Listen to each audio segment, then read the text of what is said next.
Peggy 18.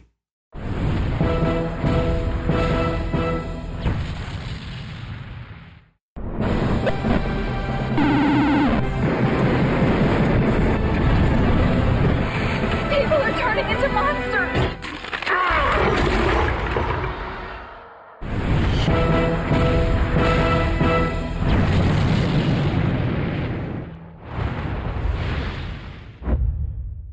It was in 1991 that we created Duke Nukem and released it to the world as a side-scroller, and it was a huge hit.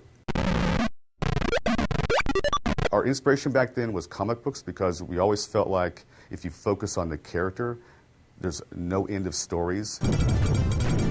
Duke does it his way, and his way is very entertaining.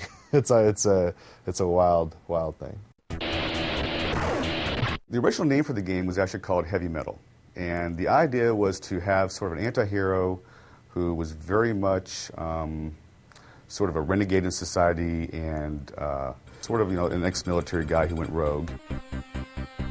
When the original Duke got started, it was myself, Alan Blum, and another programmer, Todd Repogel. Todd Repogel and I went to school together. We grew up together in Santa Cruz. He started making side-scrollers and stuff. And while I was going to school at UCSC studying computer science, we were working on Duke Nukem 1 together. There's a guy I'd like to, anytime I have an opportunity, I like to call him out. His name's Alan Blum. And Alan, he created Duke. He and Todd Repogel, back in 1991, 92, created the original 2D side-scrollers of Duke Nukem. And, great fun games.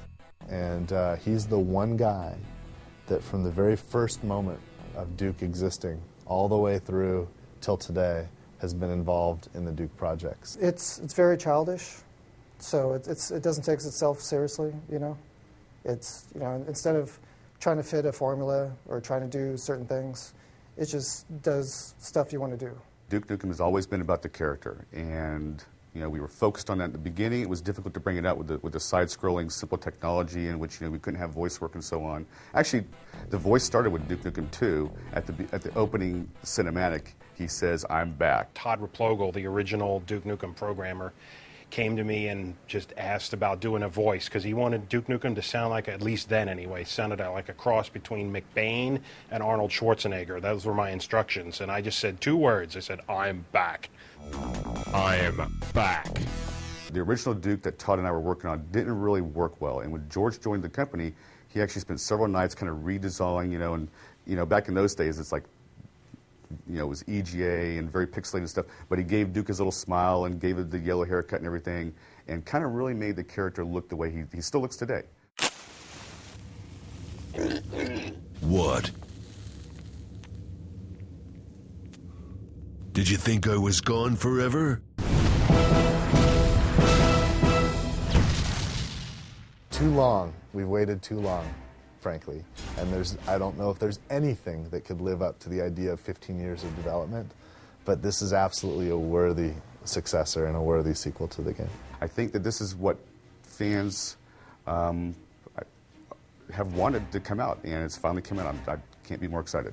If you're a Duke fan, and especially you're one of the fans that hang out on the 3D Realms forums for all that time, refusing to give up, refusing to, give in to the naysayers or whatnot, you're going to have a blast with this because it is a hell of a lot of fun.